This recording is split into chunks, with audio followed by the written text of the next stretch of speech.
money, oh show me the money, bro show me the money, oh show me the money, bro show me the money, oh show me the money. இந்த வீடியோவில் நம்ம என்ன படத்தை பற்றி பார்க்க போகிறோம் அப்படின்னா, ஆரகன் அப்படின்னு ஒரு தமிழ் படம் ஒன்று வந்திருக்குங்க. நான் இப்போ தான் ஒரு ரீசெண்டாக தான் அந்த படத்தை பார்த்தேன். பட் ஆனால் வந்து போன வருஷம் அக்டோபர் மாதமே அந்த படம் வந்திருக்கு. ஆஹா ஓடிடியில் அவைலபிளாக இருக்குது. நீங்கள் போய் செக் பண்ணி பாருங்கள்.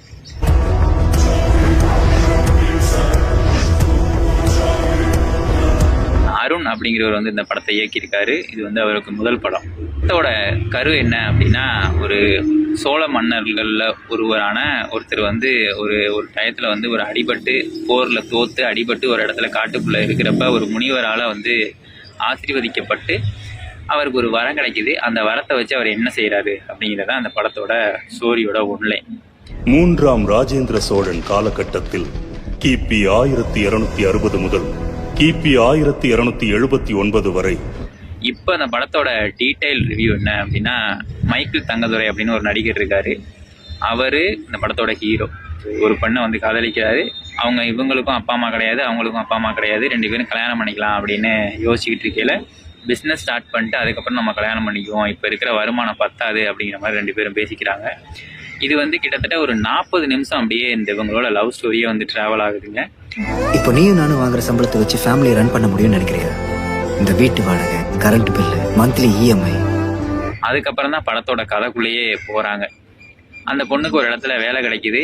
இந்த வேலைக்கு மாதம் 70,000 ரூபா சம்பளம் கொடுக்குறதா சொல்லப்படுது. ஒரு 6 மாதம் அந்த வேலையை நீங்கள் பார்த்துக்கிட்டீங்க அப்படின்னா உங்களுக்கு இவ்வளவு கரெக்டாக பேமெண்ட் கிரெடிட் ஆயிரும் அப்படிங்கிற மாதிரி சொல்லிடுறாங்க. சேலரி எவ்வளோ? 70,000. 6 மாசம் அக்ரிமெண்ட்டு. இந்த உருட்டு கொஞ்சம் வித்தியாசமா தான் இருக்கு. ஒரு அதிக ஆள் நடமாட்டமே இல்லாத ஒரு மலைப்பிரதேசம் ஊட்டியில் இருக்குது அப்படிங்கிற மாதிரி தான் காமிச்சிருக்காங்க. அங்கே போயிட்டு ஊட்டியா கொடைக்கானலான்னு தெரில, அங்கே போய் அங்கே இருந்து அவங்க ஒரு பணிப்பெண் மாதிரி ஒரு வேலை பார்க்கணும். ஒரு ஹார்ட் பேஷண்ட் ஒருத்தவங்க ஒரு அம்மா இருக்காங்க. அவங்களுக்கு சமைச்சு போடுறது, டேப்லெட் எடுத்து கொடுக்குறது, இந்த மாதிரி வேலைகள்லாம் பார்த்தோம் அப்படின்னா மாதம் 70,000 ரூபா சம்பளம். ஒரு 6 மாதம் மட்டும்தான். அவங்க பையன் வெளிநாடு போகிறதுனால இந்த பெண்ணை அப்பாயின்மெண்ட் பண்ணிட்டு அவர் வெளில போயிடுறாரு. செந்தில் சொன்னா நீ இன்னைக்கு வருவேன்னு. இந்த வீட்டை கண்டுபிடிக்க ரொம்ப கஷ்டமா இருந்திருக்கும்ல. இந்த பொண்ணு நம்மளோட பாய் ஃப்ரெண்டுக்கு இது பிஸ்னஸ் ஆரம்பிக்கிறதுக்கு ஹெல்ப்ஃபுல்லாக இருக்கும் அப்படின்னு சொல்லிட்டு இந்த பொண்ணு அங்கே போய் வேலை பார்க்குறாங்க. அங்கே போனோன்னு தான் பிரச்சனைகள் ஆரம்பிக்குது. பலவிதமான பிரச்சனைகள் அந்த பெண்ணுக்கு வருது. கெட்ட கனவுகள், இந்த மாதிரி பல விதமான பிரச்சனைகள் வருது. அது என்ன ஏது அப்படிங்கிறத கொஞ்சம் கொஞ்சமாக அப்படியே ரிவீல் பண்ணிட்டே வர்றாங்க. கடைசியாக ஒரு ஷாக்கு. அதோட அந்த படத்தை முடிஞ்சிது. ஒரு சின்ன ட்விஸ்ட்டை வச்சு அந்த படத்தை அப்படியே முடிச்சிடுறாங்க.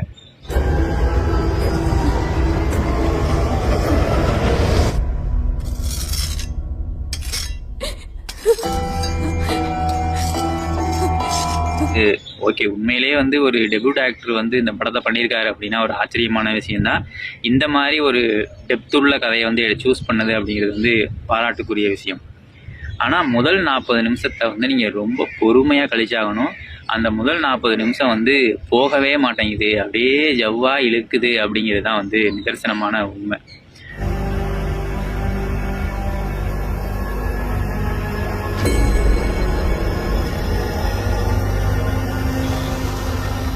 ஆக்சுவலாக ஒரு படம் ஆரம்பித்து அதோட 20வது நிமிஷத்துலேயே அதோட கதையோட கரு என்ன அப்படிங்கிறத மக்கள் ஆடியன்ஸ் புரிஞ்சுக்கிட்டாங்க அப்படின்னா அந்த படம் ஜெயிச்சிரும்.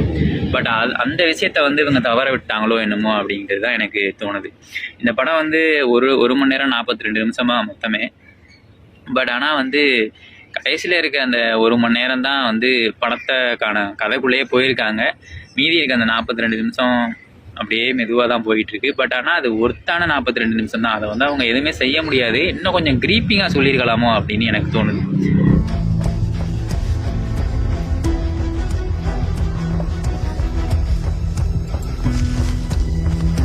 என்ன அப்படின்னா, இந்த மைக்கேல் தங்கதுரை அப்படிங்கிறது இது ஸ்பாய்லர் அலர்ட்டு. அவர் தான் அந்த 3ஆம் அந்த சோழ மன்னன் வச்சுங்களேன். அவங்க பேர் என்னென்னு என்னமோ சொல்லுவாங்க, எனக்கு சரியாக தெரியலை. அந்த மன்னன் இவர் தான். அது என்ன வரம் அப்படின்னா, எப்போதுமே இளமையாக இருக்கக்கூடிய ஒரு வரத்தை பெற்றிருப்பார். அந்த வரம் 12 வருஷத்துக்கு ஒரு தடவை ஒரு சின்ன ஒரு வேலையை ஒன்று செய்யணும். அந்த வேலை செஞ்சால் தான் அந்த வரம் வந்து 12 வருஷத்துக்கு ஒரு தடவை புதுப்பிச்சுக்கிட்டே இருக்கும். இல்லாட்டி நீ கிழவனா ஆயிடுவ அப்படிங்கிற மாதிரி அந்த வரத்தை வந்து கொடுத்துருப்பாங்க. ஒரு வேர் மாதிரி இருக்கும், அதாவது வனரட்சி மாதிரி ஒரு பொம்மை இருக்கும், அது மேலே ஒரு 2 வேர் இருக்கும். அதில் வச்சு அந்த இதை வந்து சொல்லியிருப்பாங்க. ரொம்ப நல்லா இருக்கும், அந்த சீன்ஸ்லாம் வந்து ரொம்ப நல்லா இருக்கும். இதெல்லாம் அந்த பொண்ணுகிட்டே வச்சுக்கோ. ஓ மேலே படம் வந்து அந்த ஃபர்ஸ்ட் 40 நிமிஷத்தை எடுத்துட்டு மீதி இருக்க படத்தை பார்த்தீங்க அப்படின்னா ஒரு நல்ல படம்னே சொல்லலாம். அந்த ஃபர்ஸ்ட் 40 நிமிஷம் அவங்களுக்கு தேவைதான். அந்த பொண்ணை வந்து அடிக்கவோ துன்புறுத்தவோ கூடாமல் அந்த பொண்ணுகிட்டேருந்து ஒரு இதை பெறணும்.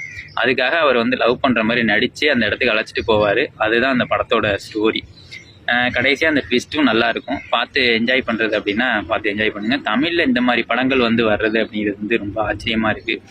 நான் நிறைய மலையாள படங்களில் இந்த மாதிரி ஸ்டோரி லைனு இந்த மாதிரிலாம் பார்த்துருக்கேன். இந்த படம் வந்து எனக்கு ஒரு வித்தியாசமான அனுபவத்தை வந்து கொடுத்துச்சு. ரொம்ப நல்ல படம்னே சொல்லலாம். பார்த்து என்ஜாய் பண்ணுங்கள். தேங்க்யூ.